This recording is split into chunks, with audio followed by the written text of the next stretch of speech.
intro. So welcome to our Technology Innovation Management Speaker Series at Nova School of Business and Economics in this improvised studio. And we're happy to welcome Catharina van Delden from NovaSBE. She is a CEO and a co-founder of this innovation and digital transformation company from Munich, Germany. So Catharina, the floor is yours.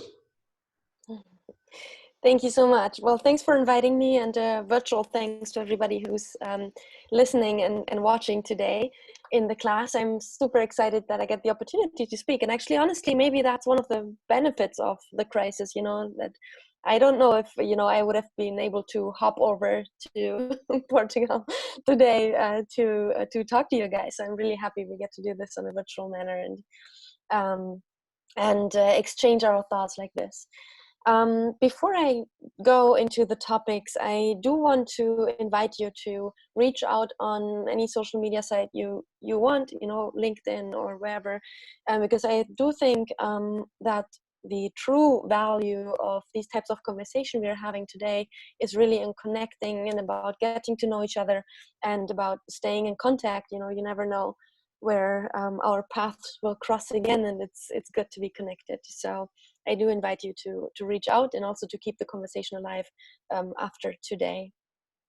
Actually, how it's true for our connection as well. We've really been in touch for quite many years already, and it's amazing to reconnect today.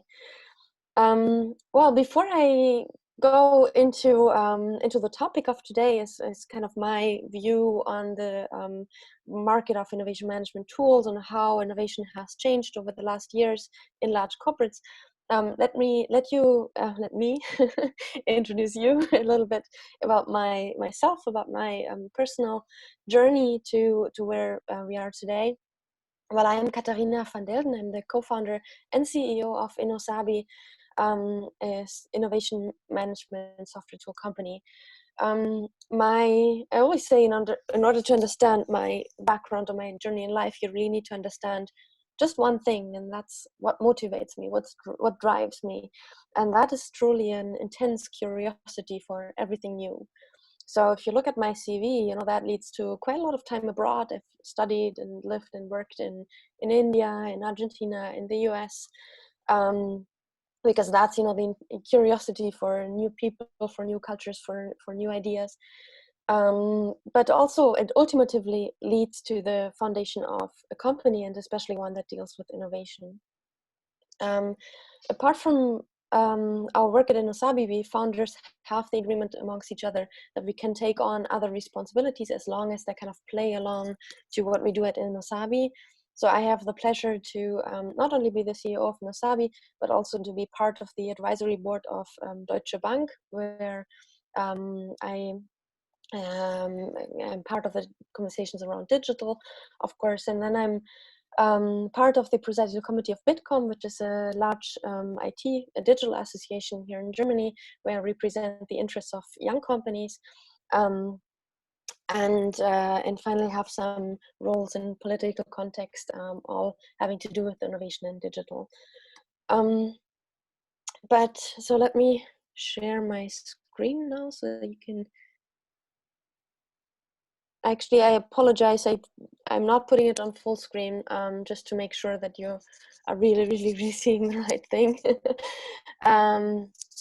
So as I said, do reach out. These are my contact data where you can find me. Well, if I do want to tell you the story about NovaSBE and how we've developed and what's our history, I think we have to start with what's today. Where are we at today? What's the situation today?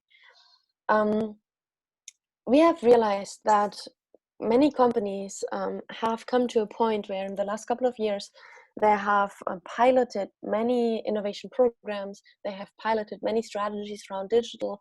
And now they're at a point where they really need to implement a type of program management for innovation. That means they need to speed up innovation processes in order to be able to compete in today's digital world.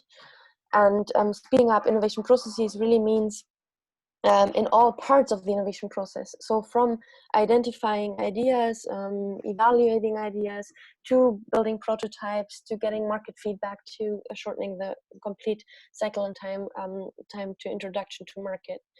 And while bringing these two ideas together, having the need for a program management in terms of digital and innovation initiatives, at the same time, the goal to speed up innovation, they need a tool, a software tool that enables exactly that.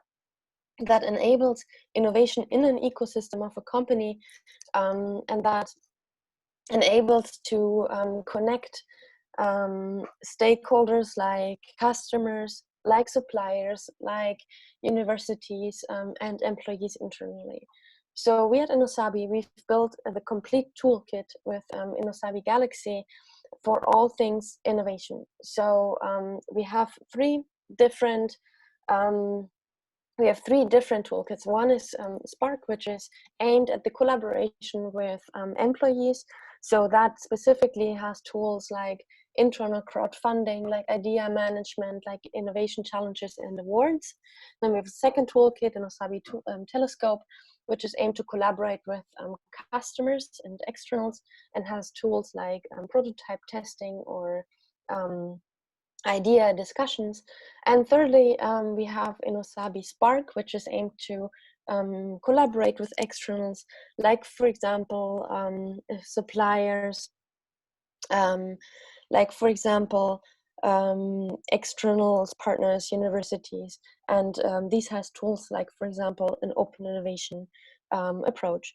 And all these toolkits, well, they are connected to external data sources and external communities as well. So they're connected to patent databases, they're connected to trend databases, to startup databases, and connect to internal content of companies as well. So the idea is really to have the one-stop shop for innovation, to have one entry point into collaborating with all these communities, into finding content, into finding data, into finding events, and truly kind of navigating the whole ecosystem of a company, making smart use of artificial intelligence to do so. And well, that this obviously has not been the sorry, I'm switching back and forth so that you have a little bit of a better view. And well, this obviously, if you start a company, this is not true from day one that you have a product like this kind of out of nowhere. But in reality, it's a journey, and it's a journey of constant change, of constant adaptation, of constant learning and development together with our clients. So we started in 2010, and we have 4 founders. You see us in the upper right-hand corner, all studied at the Technical University in Munich, which is where we have incubated our company, starting as a pure service provider with a more or less an agency business model. And from there, we've really taken it into today a pure technology and software company. We have grown organically from the 4 founders to a team of 55 employees. Organically, that's something that we are especially proud of. We've bootstrapped the company, meaning we've not taken on any external larger investors. We do have 3 angel investors on board who support us with their knowledge and their network, but who are not, who we've not taken on board for financial reasons. We have our headquarters in Munich, but we have to say, especially today, in times of the crisis, we are working from all over the world. So we have some team member. We have a team member, for example, spending most of his time in South Africa. Others extend their travels and, for example, work from Colombia or the United States. But our headquarters is in Munich, and as you see, it's quite beautiful. We really understand it of a place where creative individuals meet, and where it's really where we have a home for the type of culture that we live and where we work in, which we call always in beta. And you'll understand in the next couple of minutes why this is so close to our DNA and to who we are. Is always in beta, this the spirit of constant learning, constant development, and constant strive to say, okay, this is the status quo is not where we stop. We need to go on. Well, we've been able to win some large clients. You see a couple of logos here from all over the industries. For example, Daimler, Bayer, Postbank, or Telekom or Siemens. But last year we've actually made the step to standardize our product a lot more, so that we were able to win a couple of smaller clients as well. And now are really expanding our market this way, that we're not only catering to the largest of the large corporations, but to smaller companies as well. So now you might say, well, the foundation of the company, that's 10 years, obviously has happened a lot. A student team starting off with during the studies, actually coming today to being a software company with 55 people and some rather impressive client logos. How did that happen? So I do want to start out by telling you kind of how it all really started. How were the first couple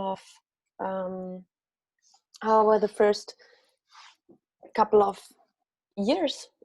We started, or the days even.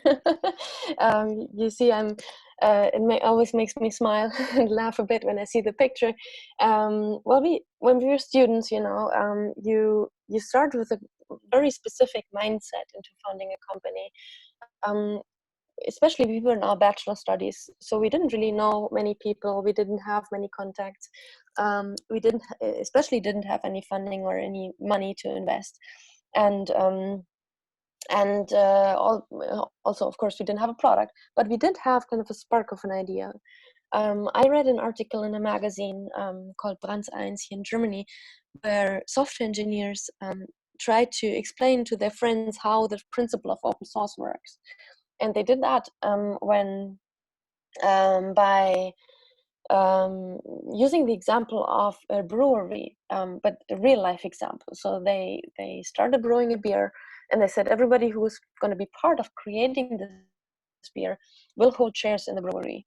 And so and this actually went viral, and many people participated in a short time frame. And we thought, there's something in this that is really interesting. What's the dynamic that people feel interested in co-creating products, and that they really start building such a strong bond to a company when they are part of developing a product. So coming from that, actually, we in the first couple of days, as I said, we started offering a service. So we kind of went to online communities, we asked questions, we tried online to build this gathering and to get this feedback, but it was all manual work. But based on that, we were all from the Technical University of Munich, all coming from rather technical fields. And to be honest, all four of us are little nerds. So we decided, this is really the start. This helps us to understand the market. This helps us to understand if we as a team want to found, but it's not the business model that's scalable or that will help us grow. So the first technology version that we've built was called Unser aller, which in German means kind of ours. And it was a co-creation app in social media that helped the incremental development of consumer good products, like, for example, a mustard. And our goal and business model was to actually sell the products created on this platform. So we wanted to sell mustard in this case. And we actually did. We did sell a couple of thousand mustards, but it was not sufficient to be financially successful. What it was, though, was that it was extremely successful in terms of publicity and in terms of people getting to talk about this principle.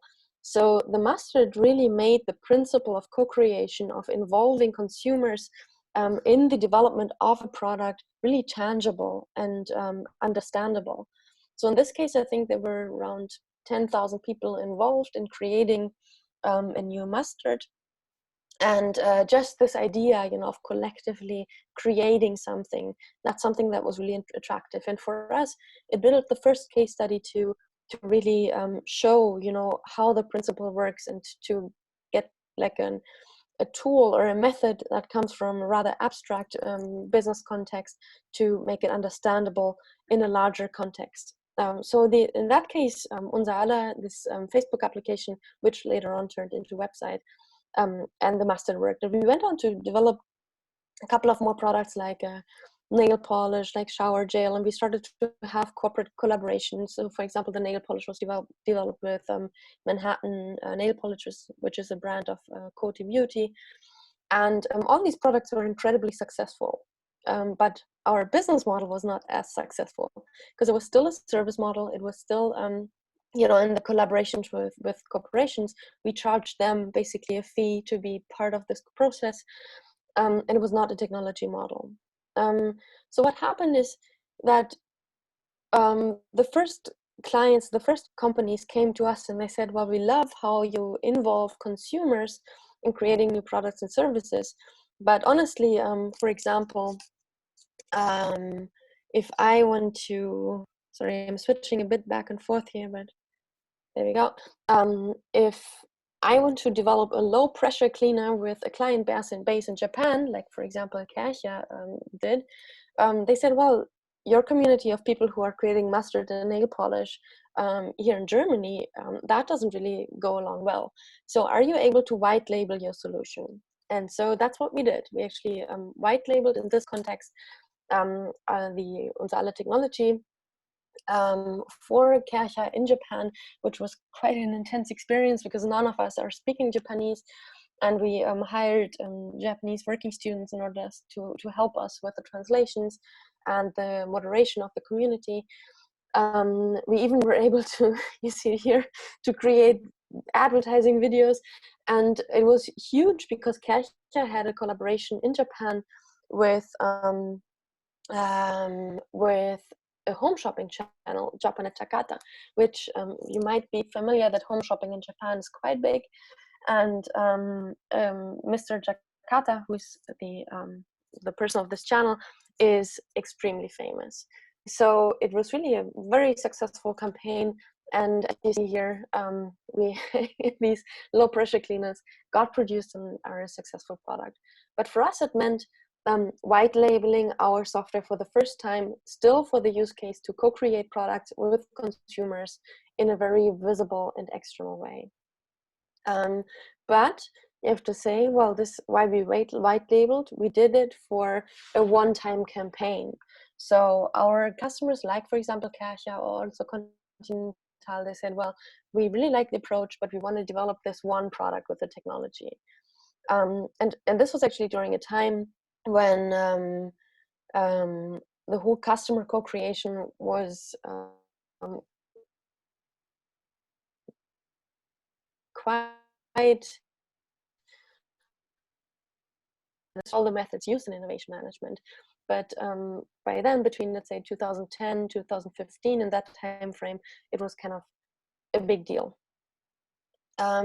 So our step obviously was to say, okay, now we know that building technology is something that brings us. How can we really get into business processes of a company more long term and not on a campaign-based basis, but really to establish our software as a tool for innovation on a long-term basis. So one of the first clients who approached us with this idea as well, and who helped us to co-create this this model was Postbank, which is a daughter of Deutsche Bank, and they for a couple of years already are operating an idea lab externally to involve not only customers of Postbank but also non-customers, which I find extremely interesting, to have such an open approach, to really say with all things digital, with all questions around innovation, we do want to get a direct market feedback, and we want to discuss that in a very open manner. Also for a while they said, we define innovation at Postbank as innovation is when the market screams hooray, which I find very a very nice approach. So that they said, in order to know if our innovation product we have created on the Postbank Ideenlabor, if they do scream hooray and how much. And if this hooray factor has not crossed a certain threshold, they said, okay, the idea has to go into reiteration, has to be discussed again until it actually reaches the factor. And this is how they literally got the voice of the customer into their management decisions, which I found really interesting. By now, the Postbank Ideenlabor is quite a networked ecosystem. So, for example, also for collaborations with startups, Postbank is using the Ideenlabor the Idea Lab to get input from their community, from their customers. And this is quite, let's say, an established basis in the idea management, in the innovation management of the bank. So from there, we were quite pleased, we as founders, with the idea and the business model. We said, well, now we're building technology for companies to be able to integrate their customers into the innovation processes, to get a direct interaction and collaboration with customers, to really build products that are catered at the market need. But what happened next is that that companies came to us and they said, well, we really like what you're doing with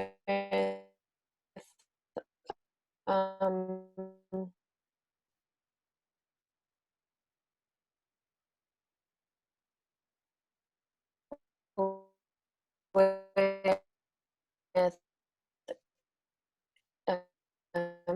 externals, with customers, but are you able to do the same thing, for example, with our internal dynamic, as so with the airport in Munich, that was the first like long-term use case that we implemented in that context.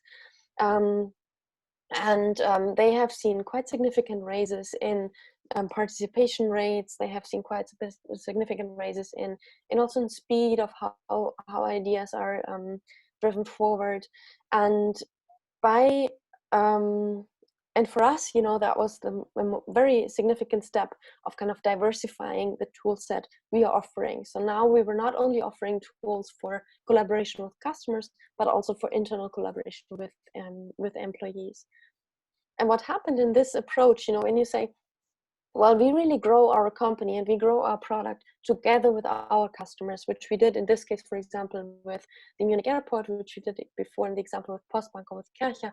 What happens is that you build amazing relationships with the people behind, and that you really, if you have this eye-level approach on developing your own offering together, you build these relationships that still last, and that to be honest, to me as a founder, makes me really proud. And to illustrate this, I've brought you a picture from Sarah Whitlieb.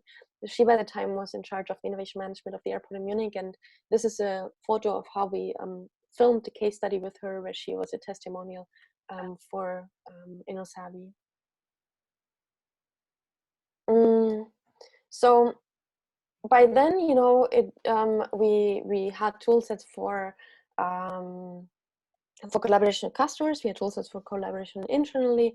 And the next client that came to us and said, well, we have another idea, we have another request, was Bayer, who said, we really want to use the same principles of openness, of collaboration, and we want to use them in collaboration with our suppliers. Are you able to do that? And so we, again, we built the tool set with them, but then something very interesting happened from our business model perspective, and also in terms of how innovation management has changed. Bayer did not only use one platform, one approach. Over the time, they started using more and more and more platforms from InnoSBE for different use cases. So for example, at the right, you see the supplier innovation platform I've talked about, where they have been able to decrease the time to market significantly by 7 months, which especially in the world of chemicals, pharmaceuticals, is incredible. But also in the middle, for example, you see solution scouting. Internally, WeSolve, it's called, where, for example, if somebody from one department at Bayer has a challenge and is looking for a solution to that challenge, instead of starting at zero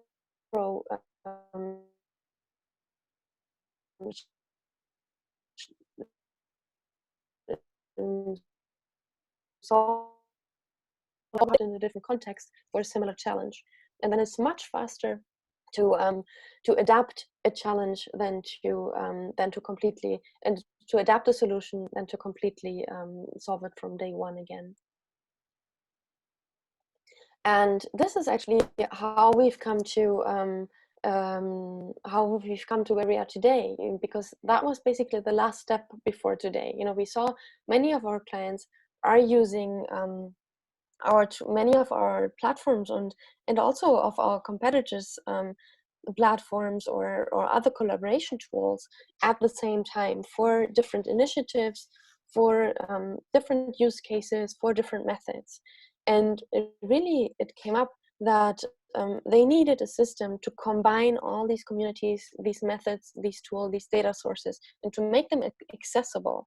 Because what is the threat of happening is that maybe an employee has a good idea, maybe they have a business challenge, but just by being overwhelmed of many possibilities and many options that there are in a company, they don't know where to go with their idea or the challenge, and they say, well, I just focus on business as usual, I put my idea into the drawer, and because I don't know where to go.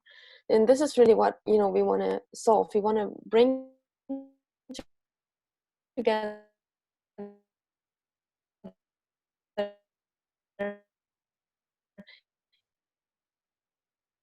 in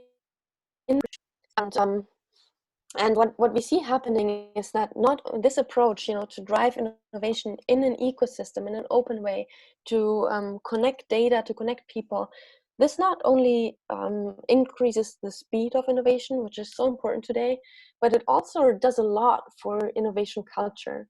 So what it does, it changes the way that people feel about innovation. You know, they say, oh wow, now I have a possibility to drive the future of my company. I have a possibility to be a part of the future and to really shape how my work will be in the future.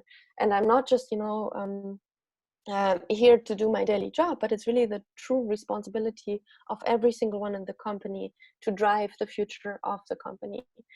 And this is possible because with tools like these, you know, people do get a voice. They do get to be taken seriously. And I think this is the true revolution that is taking place today, is that with these open principles, they only work if you truly believe that everybody can have a good idea and that everybody should be heard for it and should be taken seriously for it. So this is basically against all hierarchy thinking. It's against all thinking that only if you have a certain responsibility or a certain job, you are basically allowed to have a good idea. But these principles work if you truly believe that everybody can have a good idea and should be heard for it. So this is actually why the NovaSBE vision is called that we are shaping the future by connecting the brightest minds and the best ideas. And this is exactly what we want to say, you know, by connecting the brightest minds and the best ideas. That only works if we assume that truly everybody can be a bright mind and can have a good idea. So with this innovation ecosystem approach that I talked about, you know, connecting data sources, connecting people, connecting community, we're very proud that we've won Siemens to be our beta customer for it, and they have actually reached quite impressive numbers already. This is a screenshot from February, and they have reached a lot more by now, but even from February, it's already impressive with 80,000 people active on the platform, and 120 initiatives connected to the system. So if you were to kind of take a look one step above what we've talked about now, you know, now we are talking very much about what are companies actually doing in their operational day-to-day innovation management, how are they tackling to develop new products and services. But if we take one step above that, the true question is, what has changed in business? How has business environment changed in general? And we like to talk about that, you know, there's a new strategy playbook in place that today, in order to be successful in the market, you know, digital has changed all the rules to do so, to be successful. That many business managers have learned, you know, that in order to be successful, you have to focus on quality, quality, quality. You have to focus on doing a thorough analysis and to follow strict processes. But digital has changed all that, especially with the rapid advancement of new technologies, you know, rapid changing market environments. Really, the rule book for being successful today has changed completely. So it's really, the new rules are about constant learning. It's about competing in ecosystem. It's about combining physical and digital. It's really about having great ideas. It's about being imaginative and about being resilient. And innovating in innovation ecosystems is a very, very significant part of doing so. So now I've talked a lot about what our clients do and what are their tools and methods and what's our role of our software. I haven't talked as much about what our personal story as founder in this context is, and I do want to share very quickly a couple of minutes on that, because I think this is always something that many people are interested in. Well, as you know, I started off telling you guys that we started as 4 students. And so we were really put into a place, you know, where we had to learn everything, where we had to kind of, if we had a problem or a question or a goal, we had to find a way to do it, because we couldn't look back on tens of years of experience on how to do it. So from that, you know, has stemmed a culture of constantly questioning the status quo, and of a very humble, I'd say, approach to working together, because we would never say, you know, this is how we've always done it, or, you know, I really know how it's done, because that's not how we started, and we've kind of kept the spirit. And I think this has led to a team that is really consists of many incredible individuals, you know, bringing in their individuality, bringing in their own ideas, and driving the company based on their personal journey of constant growth and learning.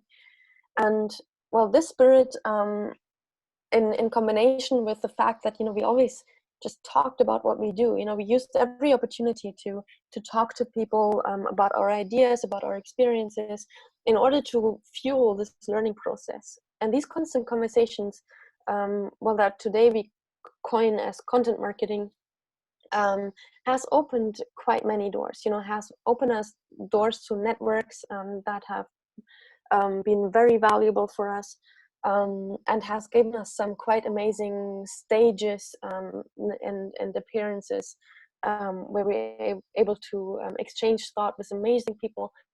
You see some of the examples here. For example, in the upper left hand corner, that's Bill McDermott, the former SAP CEO of people who are supporting NovaSBE and who are at our side all the time. And so this actually closes the loop, you know, to my goal today is to make all of you part of this network and to make you part of the conversation. So I'd be super, super happy if you have some questions, if you want to share your insights, your experiences, and we continue this long after today's class. Thank you very much, Catharina. It is a very inspiring presentation, and it's wonderful to see what have you done since we were in touch. It's really impressive. Congratulations. Thank you. Now I would invite people who are participants, if they want to ask a question. If they don't have questions, I am going to ask some. Let's give a minute or two. So if you have a question, please, can you write it down in the group chat? Uh, these people participants in in web conferences have been proving to be every day less interactive. Yeah, so there comes a time, you know, when We you have get a tired of seeing your saturation own point. face. We have a saturation point here. So folks, if you have questions, please write it up.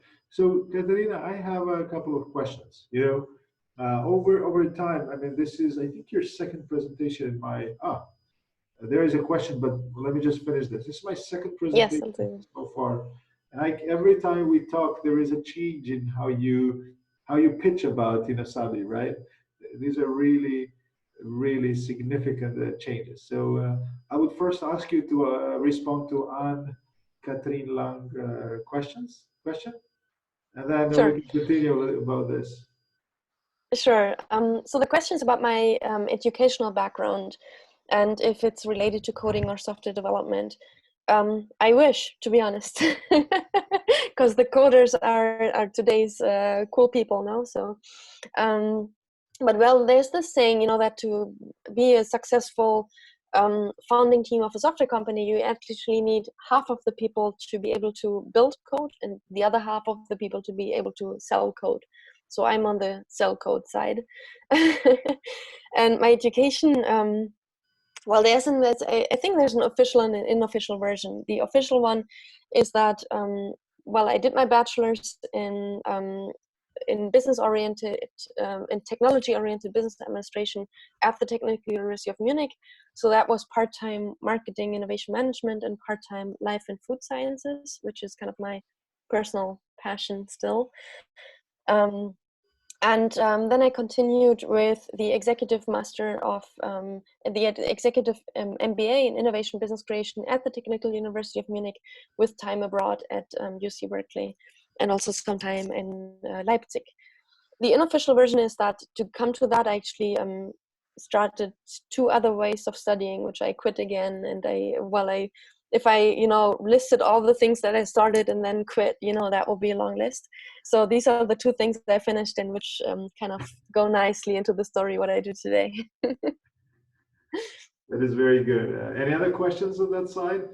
And while they're thinking of their questions, I would like to continue. So about 2 years ago, you were a digital transformation company. Now you're again an innovation company. It is, how does that change? I mean, you did somewhat imply this within your presentation, but how is this? Why does this happen? Well, coming to the first part of your question, the connection digital transformation and innovation management, I would say this is something that happened in the market, you know, that these 2 things are not separable anymore. They go hand in hand, you know. Digital strategy is always innovation strategy, and innovation strategy is always a digital strategy. So but as our tools are geared towards innovation, we talk more about innovation strategy, but truth is that many of our clients are actually chief digital officers who are in charge of innovation. So I could probably, my pitch changes from whoever I talk to be honest, in that context. You know, if I focus on digital, if I focus on innovation, but I think this is truly something that is, you know, kind of the vibe of today. And even, you know, when we started 10 years ago, that was very separate. Innovation was seen much more from an R&D perspective, and sometimes maybe if you were already kind of futuristic, you talked about business model innovation. But today it's inseparable with digital strategy. And you know, this is I mean, this whole technology innovation management speaker series comes from my classes that I decided to, you know, open the invited speaker series to the audience as well. And you know, I wanted to ask you, is there your perception of the changes in the interest for open innovation along the last decade in the industry? Well, it kind of, yeah, it Record. how, Yeah, let me. Mit Graphen oder Lena, so there is let me just mute our colleagues who probably just jumped in. Good. Great. I muted them. So honestly, there's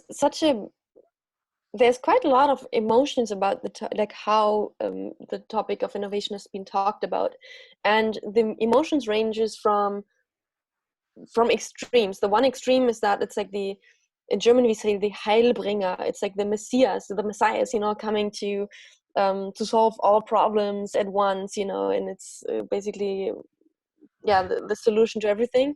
And then the other extreme is that, well, it's just hot air, it's just people talking about, but companies have to focus on business and on making profits, and it's kind of in these two extremes that, especially if you're a company dealing with innovation, you kind of always got confronted with them. Either, the expectations towards us are too high because people think, they can solve all their problems with a good innovation management tool. Or on the other hand, we're not being taken seriously because it's, they say, well, it's just hot air. So it's really our goal to bring kind of sense into that conversation, to say, well, it's a business process, it's an important one, and it's important to integrate that business process into other ones. And it's important to really involve the right people with it to come to solutions that actually will be successful in the market, and to just make it a part of everyday business, but neither to hype it nor to talk bad about it, but just to make it a regular part of business. Okay, I think the conversation, the public conversation around innovation is always going back and forth between these two extremes. Depends maybe on the economy or who you're talking to. Yes, we do have another question. Yes. Have you ever been in a situation where customers have asked you very technical questions in terms of coding structure that you could not answer? If so, how do you deal with it? Well, actually, that may be a question that not only applies to me, but to many situations, because you very often are put into a place where maybe you're being asked on topics that you're not an expert on. And actually, I have two, I have a very, very strong standpoint on authenticity. And that comes from hard learning from my side. I do believe that whenever I've been asked to, for example, talk on stage about things that I'm not knowledgeable about or that are not my topics, that I didn't perform well either, and I didn't feel well. So now, for example, for public experiences, I specifically say I only go on stage and talk about really the things that I completely am knowledgeable about, that I feel secure about, and then I can do a superb performance. In customer meetings, obviously, they always want to know, kind of, they have various questions, and they will not just ask me the questions from which they know it's my background, but they will all ask me all questions that have to do with the product. And then, of course, you can prepare. Just because I didn't study software coding, or development, it doesn't mean that I'm not able to understand at least, how it works in our software. And some questions come over and over again. So of course, for these questions, you can prepare and you can say, well, but obviously you have to start with, I'm not the expert, but I can tell you as much as I know. And if you have questions deeper than that, I connect you to the right team. And honestly, well, it's, if in the sales process, we don't talk very early on to the software people from our customers or from the IT people from our customers, but we talk to the business side, and once it gets into IT implementation, their IT team calls, and then we connect them to our IT team, so to our tech team. So it's really kind of, who do you talk to, what kind of questions come up, and then set very strict, very clear communications. What do I know, what do I not know? And then in my experience, that is perceived as being very professional, because nobody knows everything about every detail, and it's very professional to say, this is what I know, this is what I don't know. Very good, thank you very much. We have another question from Carlos Duran. So if you, This is actually a good one. You have some large impressive companies amongst your clients. I'm curious, how did you manage to win the projects considering that they're large competitors in the innovation field?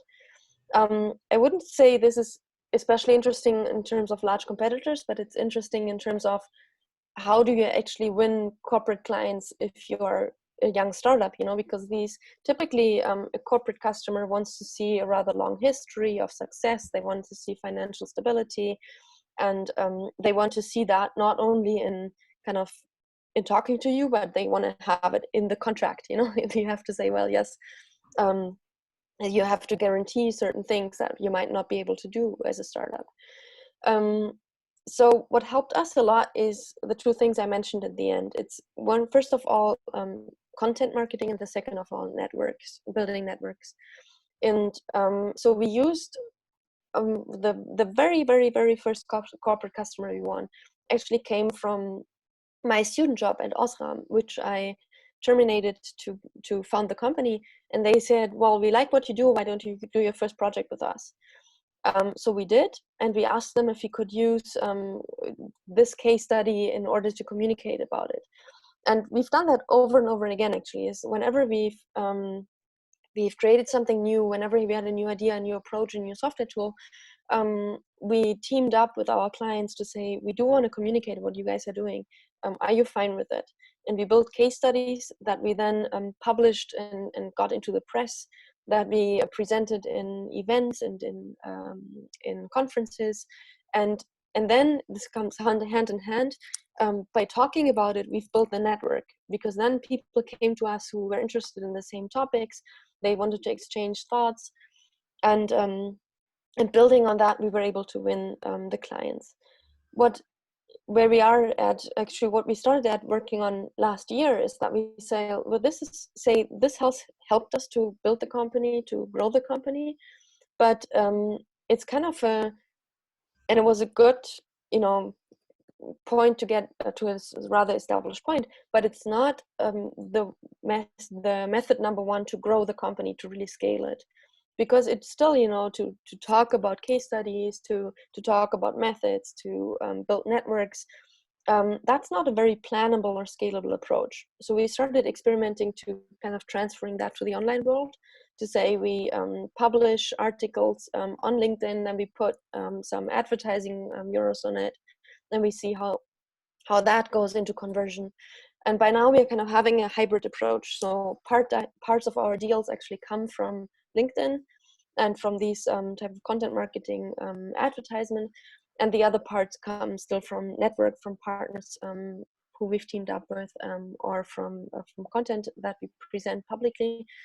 But I have to say, if I would start over again, you know, today, if today would be my day number one of founding a software company selling to enterprises, I would probably still do the hybrid way, but I would definitely start with online lead generation as well, because I think it's just so accessible for everybody, you know, and it's so easy to do trial and error and to learn and to build relationships online as well. But as you know, you truly learn from personal conversations as well. I wouldn't neglect that at the same time. thank you very much, Catharina. Let me see whether there are more questions. So there is a chance for one more question. Here it is. The most difficult phase in my career in NovaSBE. Well, in terms of which time, we did have one time, you know, when we thought, you know, as a tech company, we need to have venture capital investment, and that was kind of, yeah, the thing to do. It's kind of a myth in Germany that, you know, you can only build a software company or tech company if you have significant tech investment and venture capital investment. And I think that's true for some businesses, but for businesses like ours, certainly we were able to do it without. But by that time, you know, we thought it's like then a good decision and necessary step. So what we did is actually we had good conversations with investors, but they put some ideas into our minds how to build the business more scalable, and we tried that. But what happened is that we built our business based on the ideas of the investors, and not built based on the ideas of our customers.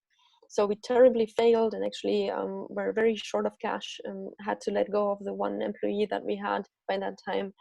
And it was truly horrible, to be honest, to be at this low point. And this is when, well, then we just needed money. And we said, well, we stop all conversations with the investors today, and we just call all of the potential customers we had before, and we just asked them, what do you need from us? And I always said it was like digital waitressing that we did. We said, we'll do anything you want. Just we do anything for money, basically. So we started over building some, and also we built just some custom Facebook applications to just get some revenue in again. And with that, we gained back confidence, we gained back the relationships with potential customers, and we were kind of back on track to go on. Very good. It was very nice and very honest responses. On behalf of everybody there, I'm grateful for that. I wanted to ask you one more question, just to finish somehow on a note of open innovation. Do you think that there are more people today who are willing to collaborate with outside participants, with users, with other companies than it was 10 years ago, or there is a dynamic that is not as straightforward? Yeah. Actually, in my very personal opinion, I think that's the case. I think that the internet has taught us to connect, and that especially with, for example, people with niche interests or niche conditions. While we have a shared history of open innovation in medicine and in health, and especially for example, people with rare diseases connecting in the internet, that's a topic we've talked about a lot.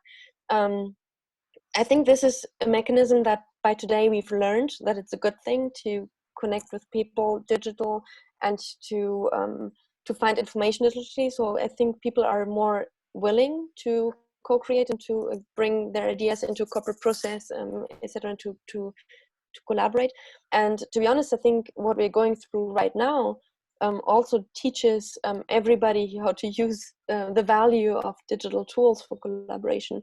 And also at companies who might have said, we truly believe our innovation process happens in our four walls in our office. They are forced to learn that it's possible in a different way today as well. So very good. Yeah, I would definitely agree. And just to close, do you accept internships, or do you accept new innovation consultants? Because this is open innovation class, so maybe some of the would be interested. I did not prepare you for this. No worries. Well, we are always happy to connect with people from who are interested in innovation, and I think there are different ways, to keep up the conversation. Internships we do accept if they're rather long, actually. Apart, I think it's 6 months. I have to double check if that's the right number. Which has to do with the security regulations we have signed with our clients. As they're big corporates, they really need us to follow very strict security rules, and to set up this whole digital setting for a new employee is quite extensive. So we say it only makes sense if people actually stay with us for a little bit longer. Thank you. But apart from that, we always have open positions. We always look for people. We are still hiring today. Many companies are not. And so even though you might always find a job description on a website, or if not, just call us.